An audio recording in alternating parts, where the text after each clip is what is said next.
salue Marie, comblée de grâce, le Seigneur est avec vous. Vous êtes bénie entre toutes les femmes, et Jésus, votre enfant, est béni. Em nome do Pai, e do Filho e do Espírito Santo. Amém.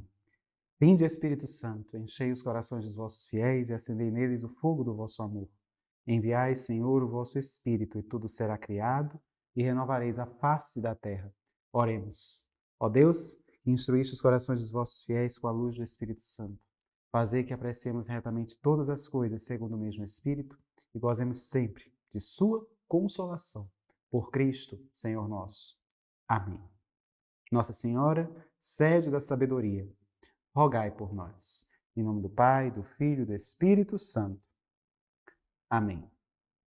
Bem, meus irmãos, uma alegria muito grande estarmos aqui mais uma vez para falarmos sobre esta realidade da história da Igreja Antiga. E nós já estamos justamente observando, inclusive na aula de hoje, iremos evidenciar isso com muita clareza, esta realidade em que, finalmente, nós vamos perceber que a cruz vence. O Império Romano se curva diante da cruz. É isso que nós vamos observar a partir da aula de hoje. Se você bem notar, dentro daquilo que já vimos até agora, né, nós percebemos todo um processo de perseguição que começa desde o ano 64 a 67 de forma assim, muito efetiva por parte do Império Romano, lá no tempo do imperador Nero, né? E isso vai se suceder com Domitianos no final do século I. Depois nós temos as perseguições sistemáticas ali por ocasião do rescrito de Trajano no século II, né? Os imperadores do século II é que nós evidenciamos, tanto Trajano, Marco Aurélio, Adriano, né?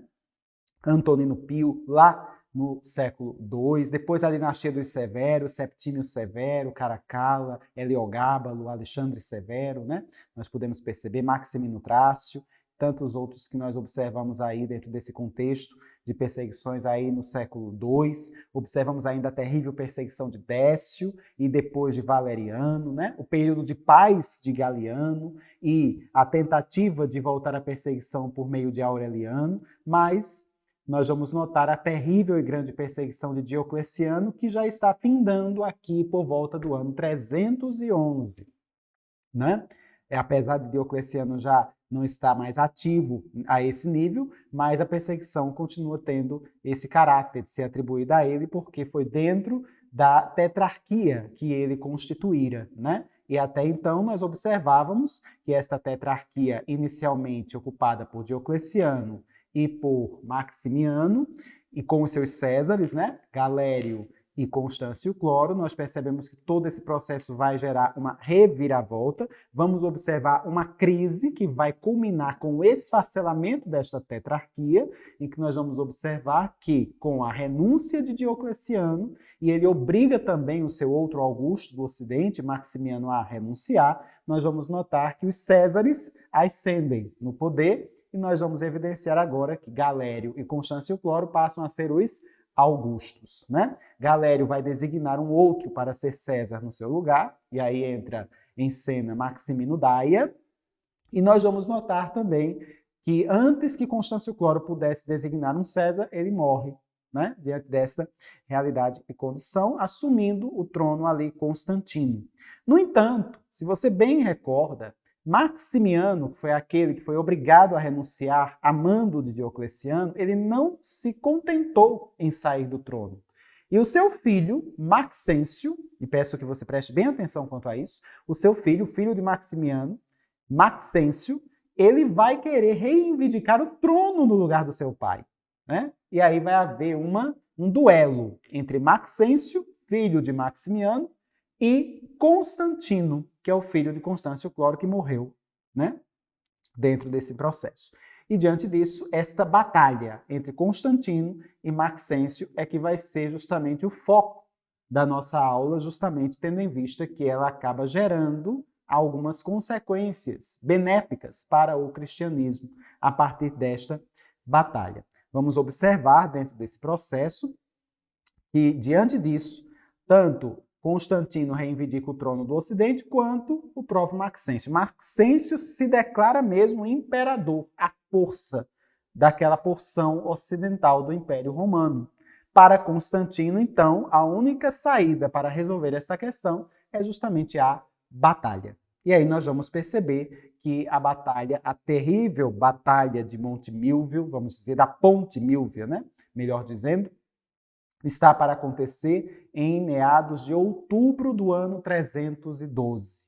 Então nós vamos perceber essa grande batalha que vai acontecer aí entre Constantino e Maxêncio, ao nível da Ponte Milvio, né? E nós vamos evidenciar ali por cima, a ponte que passa por cima do rio Tibre, né? Em Roma. Então nós já vamos notar esta realidade. É bem interessante percebermos, e isto é relatado pelo próprio Constantino, interessante notarmos isso, porque Constantino, ao final de sua vida, né, ali por volta do ano 336, mais ou menos, quando ele vai morrer, ele relata, antes de morrer, ele relata estes acontecimentos para Eusébio de Cesareia. Eusébio de Cesareia, ele é o primeiro grande historiador cristão, né? Ele escreveu a sua história eclesiástica. E na sua história eclesiástica, ele relata o que escutou do próprio Constantino. Entende? Esta condição. E nós também temos um outro escritor cristão, Lactâncio, que também vai relatar estes feitos que Constantino só vai revelar no final praticamente de sua vida, né? Interessante percebermos isso. O que é que Constantino vai dizer? Nas vésperas da batalha de Ponte Milvio entre ele e Maxêncio, né? Maxêncio, um pagão fervoroso, nós vamos observar. Constantino já não era pagão, apesar de ser um pagão, mas de certa forma ele tinha uma certa aproximação mesmo, vamos dizer, né? Com o cristianismo, até mesmo uma certa simpatia, muito embora não entendesse muito, porque a sua mãe, Helena, ela era cristã, uma cristã fervorosa também, né? Não se sabe exatamente quando ela se tornou cristã, não temos fontes suficientes para observarmos isto. O que se sabe é que ela simplesmente é cristã, a esposa de Constâncio Cloro, né? O imperador pagão. Mas Helena cristã. E talvez isso tivesse influenciado também Constantino a ter uma certa simpatia pelos cristãos, né? Interessante percebermos esta realidade. Mas Constantino vai contar, por exemplo, a Eusébio de Cesareia, né? Já praticamente quase no seu leito de morte, vamos dizer assim, de que pouco antes, às vésperas de ele entrar em batalha com Maxêncio, ele teria visto no céu uma cruz, né? Ele teria visto no céu uma cruz e alguns dizeres, digamos assim, em grego, que seriam traduzidos mais ou menos assim: com este sinal vencerás, né? Se nós assim pudermos notar esta condição e que depois, traduzindo para o latim, né? Se nós observarmos esse texto em grego, com este sinal vencerás, traduzindo para o latim, iremos observar algo desta forma, né? In hoc signo vinces, ou seja, por este sinal vencerás. E ele fica com aquilo sem entender direito, né? Sabe que a cruz é um símbolo daquele Deus de sua mãe, né? Um Deus dos cristãos, mas ele não entende ao certo com relação a esta realidade. E é interessante notarmos que à noite ele tem um sonho, isso ele relata, é um relato dele, para Eusébio de Cesareia, que é um historiador cristão, né? E à noite ele teria tido um sonho em que nosso Senhor Jesus Cristo aparece para ele portando uma cruz. E aí, segurando esta cruz, inclusive, e ordenando que ele fizesse uma insígnia, se nós observarmos. Uma insígnia, um lábaro, podemos assim dizer, como se fosse um estandarte, mostrando exatamente o símbolo do cristianismo, né? Podemos assim evidenciar. Este lábaro seria assim como que duas barras em forma de cruz, onde no topo você tem uma bandeira de tecido bordado e também com pedras preciosas. Mais ou menos é esse o sonho que Constantino tem, né? Quando foi no dia seguinte, Constantino reúne artesãos justamente para fazer aquilo que ele tinha ouvido falar de nosso Senhor Jesus Cristo no sonho. É bem interessante observarmos esta realidade. E aí ele parte em batalha com este lábaro, com este, digamos, este estandarte, né? Com esta simbologia, inclusive, né, desta cruz, em que você vai evidenciar esse processo, e ele vai falar para os seus soldados: este vai ser o nosso segredo, este é o segredo da vitória, né? Ele já estava, vamos dizer, apelando para o Deus da sua mãe, porque, de certa forma, havia uma certa influência de Santa Helena, ainda que muito discreta, porque não se tem ideia, vamos dizer assim, se Constantino tinha sido criado, educado por Santa Helena. Muito provavelmente não, né? Ele teria enveredado pela corte, vamos dizer assim, de Constâncio Cloro, muito cedo, e Helena não teve tanto contato com ela. Mas, de certa forma, houve uma influência nesse sentido. O que nós vamos perceber justamente é que, diante desta realidade, nós vamos notar que a batalha da Ponte Milvio, vamos dizer assim, em outubro de 312, Constantino é quem sai vencedor. Maxêncio, ele é morto, vamos dizer, né? Inclusive, Maxêncio, ele vai consultar até outras realidades, oráculos pagãos, né? Sibilinos, ou outras realidades devotadas aos deuses do paganismo, vamos dizer assim, e ele também se vê motivado a lutar contra Constantino, porque, de acordo com o oráculo que havia lhe avisado, Constantino era o grande inimigo, o grande e terrível inimigo que estava pondo em xeque todo o Império Romano. Então, mais ou menos é dentro desse contexto que você vai observar essa constituição desta batalha, né? No mais, o que nós sabemos é que, de fato, nós vamos notar que Constantino entra em batalha com este estandarte, inclusive neste estandarte mostrando justamente aquelas moedas, né, da própria simbologia do cristianismo, o Quiro, né, vamos assim observar, que é aquele PX, se nós formos traduzir aqui, que nós evidenciamos, que já existe desde o tempo dos primórdios do cristianismo, né? Na realidade, aquele ictiograma, né, simbólico que refere às primeiras expressões, primeiras letras da palavra Cristo, né? Que vai sendo lançado justamente ali como estandarte da vitória para esta batalha, se assim evidenciarmos. E Constantino sai vitorioso, Constantino sai vencedor diante desta realidade. Aí você vai notando toda esta abordagem, né? A partir daí, ele já vai, aos poucos, né, decretando, diante destas realidades e condições, que a realidade da perseguição aos cristãos não faz o menor sentido, né? E aí ele começa já a querer impor uma liberdade religiosa também aos cristãos, se assim evidenciarmos, né? Muito embora, do lado do Oriente, se você bem se recorda, né, você vai observar que Galério ele vai morrer e ascende ao trono Maximino Daia, né, que agora passa a ser Augusto ali do Oriente. E não aceita toda esta realidade, toda essa condição, se assim observarmos. E diante disso, nós vamos notar que ele também vai começar a haver um desentendimento entre as porções do Império, tanto do Ocidente quanto do Oriente, né? Nós vamos notar, inclusive, que o próprio Constantino ele entra em relações com outro César, chamado Licínio, e nessa tentativa mesmo de procurar manter a paz no Império, você vai observar que existe mais um desentendimento entre a parte ocidental e a parte oriental deste Império Romano. O lado do Oriente quer manter a perseguição aos cristãos, né? Mais ou menos ali por volta do ano 316, você já vai observar essa realidade, que vão levar, inclusive, à formação de outros mártires, né? Dentre esses outros mártires, nós vamos perceber aí a presença de São Brás, né? Muito conhecido também aqui no Brasil, se assim observarmos, né? Justamente porque ele é o padroeiro de todas aquelas realidades e enfermidades relacionadas à garganta, né? Que nós vamos evidenciar. Então você tem aí, ele é um mártir já de um tempo que a perseguição já tem até finalizado, mas ainda havia algumas resistências para manter a perseguição aos cristãos, né? Se nós evidenciarmos aí, São Brás de Tebaste, né? Dentre tantos outros mártires de Tebaste que também vão evidenciar dentro desse processo. E aí você vai notar toda esta abordagem e por volta do ano 313, né, Constantino finalmente vai se encontrar com outro Augusto do Oriente para proporcionar um edito. Ele se encontra dentro desse processo, na tentativa de manter um acordo, né, entre as duas partes, tanto do Ocidente como do Oriente, eles se encontram em Milão.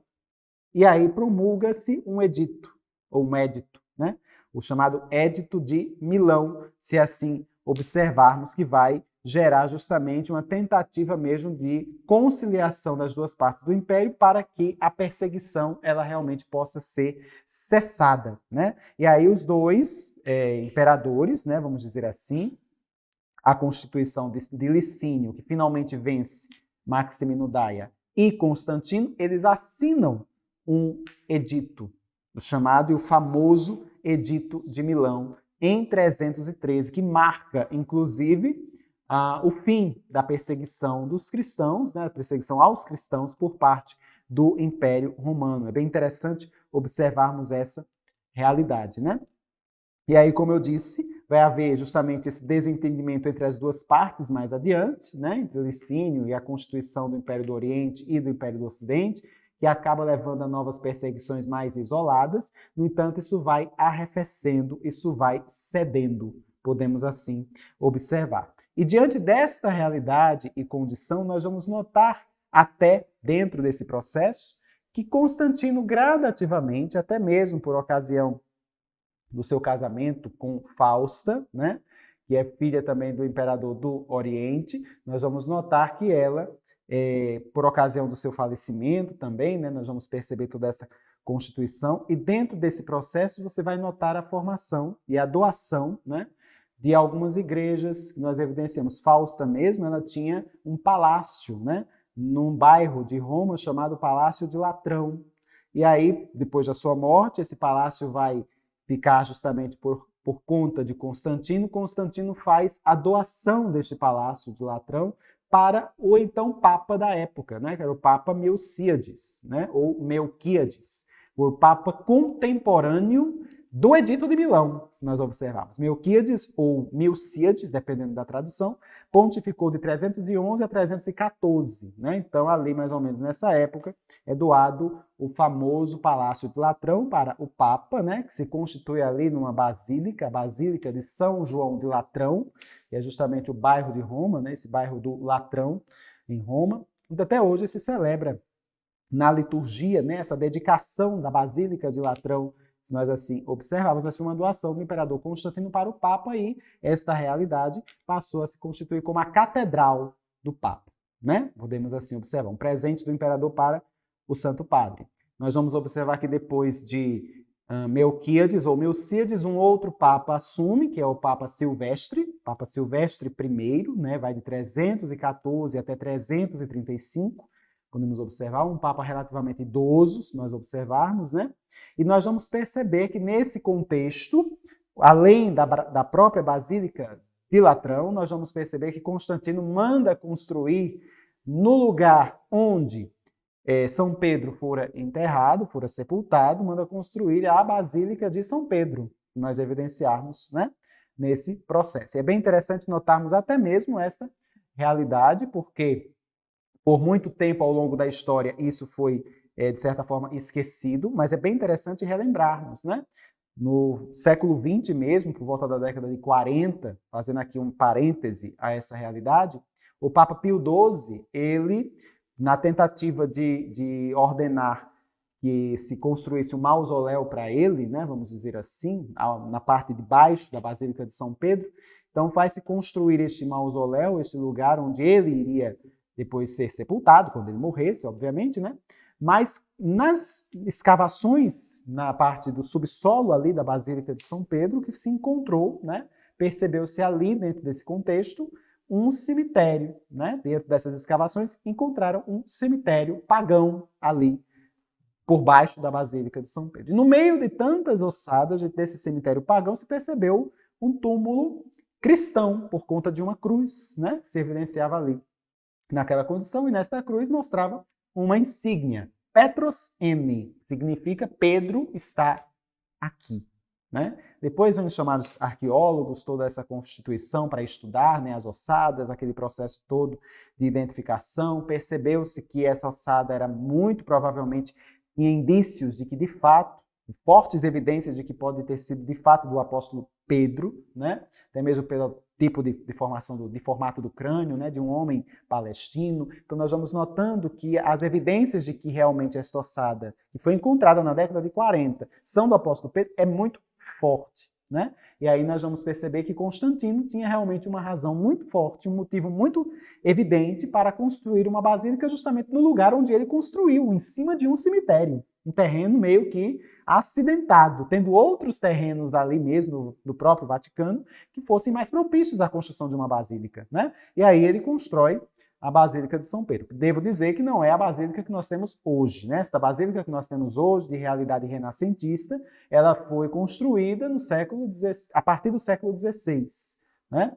E só foi finalizada no século XVII, meados de 1622, a atual Basílica de São Pedro, né? A basílica era bem menor, que Constantino havia mandado construir, bem neste terreno, né? Mas o fato é que a evidência de que ele mandou construir porque tinha um motivo muito forte ali para ficar justamente ali, né? Ser construído exatamente naquele local, tá? Então nós temos esta realidade. E por outro lado, nós também vamos evidenciar outras realidades que vão ser evidenciadas aí. Nessa mesma época, vão sendo construídas outras basílicas ali nos arredores do próprio Vaticano, né? Como a própria Basílica de São Paulo, fora dos muros, né? Ou São Paulo extra-muros, podemos evidenciar, né? E tantas outras basílicas que vão sendo construídas aí também nos arredores do próprio Vaticano, né? Da colina vaticana, se assim evidenciarmos.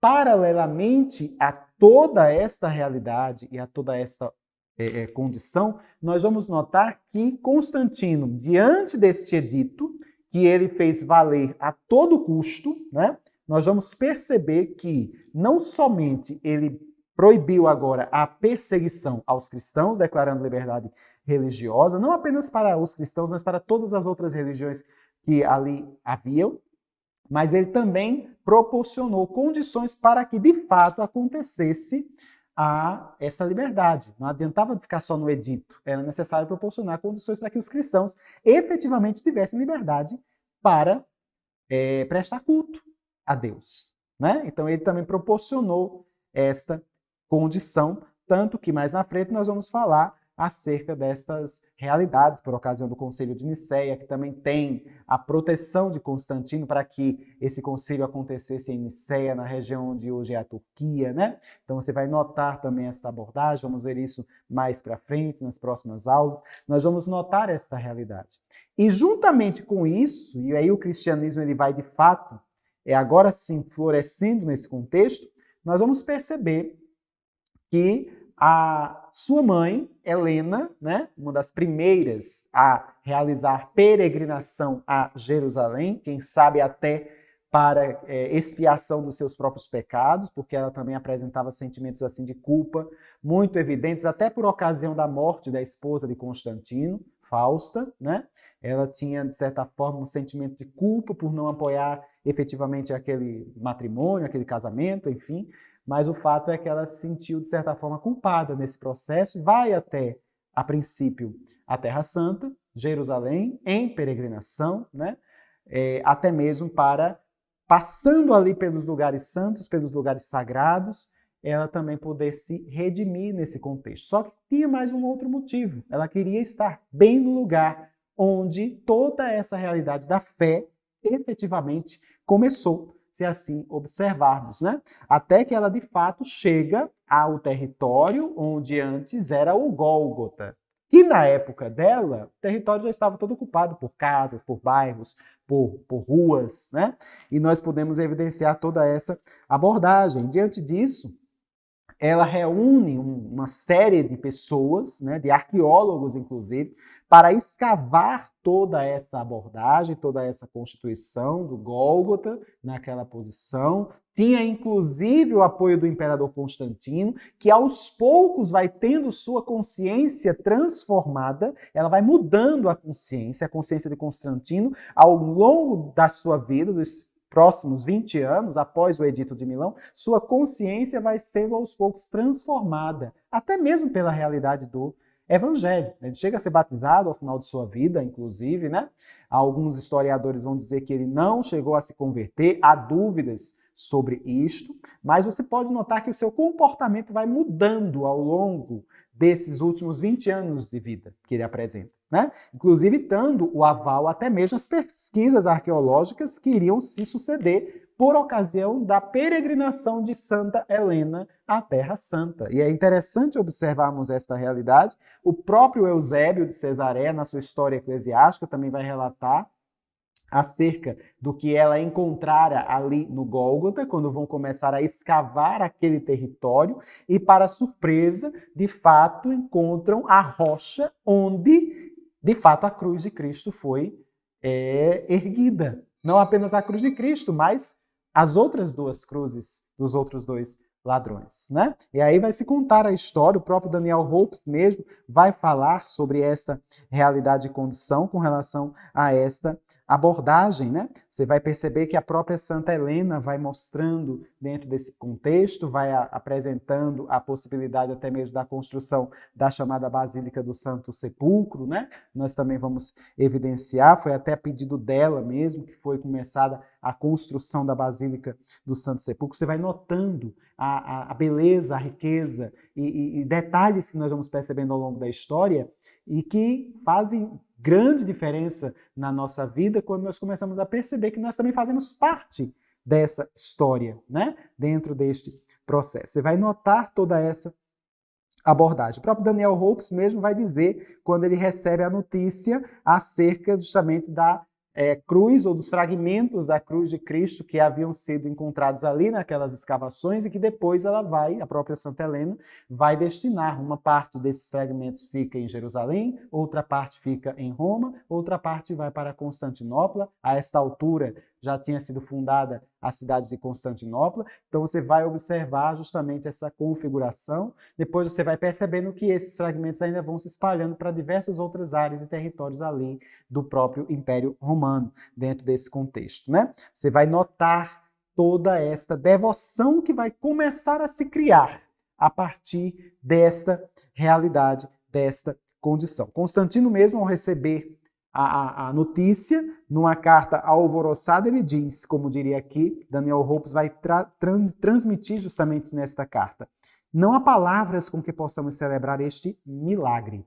Está além de toda a admiração o fato de que o monumento sagrado da paixão do nosso Deus tenha podido permanecer escondido debaixo da terra durante tantos anos, para resplandecer no próprio momento em que se afunda o inimigo do gênero humano. Ele estava se referindo ao Império Romano, a Roma pagã, né?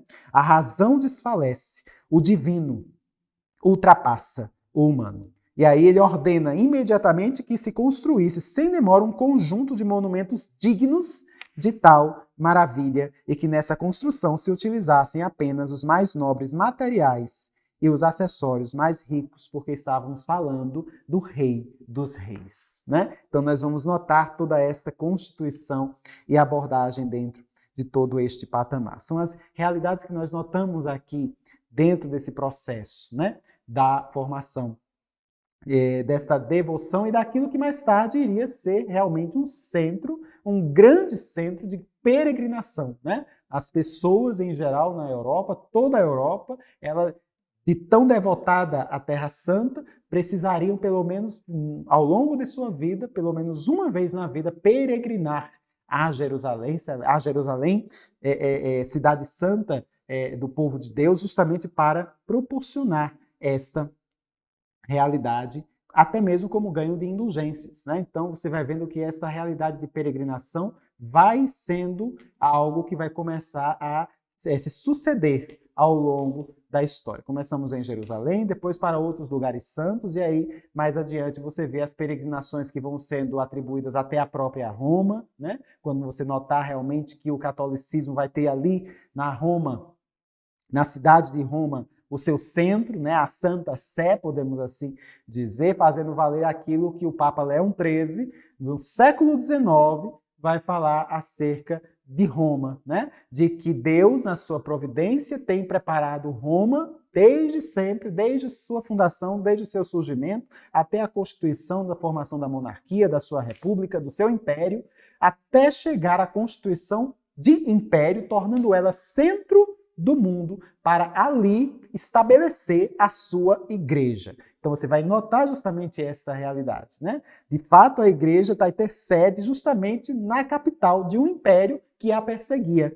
Você vê que há uma reviravolta aqui na história, se assim observarmos. E vamos continuar vivenciando esta realidade, adotando inclusive uma certa política cristã, de Constantino ele vai estabelecer mais à frente, mas isso tudo nós vamos evidenciar a partir da próxima aula, né? De fato, as perseguições vão se findando e nós vamos também vivenciando, com a graça de Deus, esse desenvolvimento orgânico da igreja ao longo dos séculos. Rezemos nesta Ave Maria e peçamos a Deus que Ele venha, pela intercessão de Nossa Senhora, venha iluminar cada vez mais a nossa inteligência para que possamos aprender mais as coisas de Deus, a história da igreja, amando cada vez mais a história da igreja e, consequentemente, amando a nosso Senhor Jesus Cristo.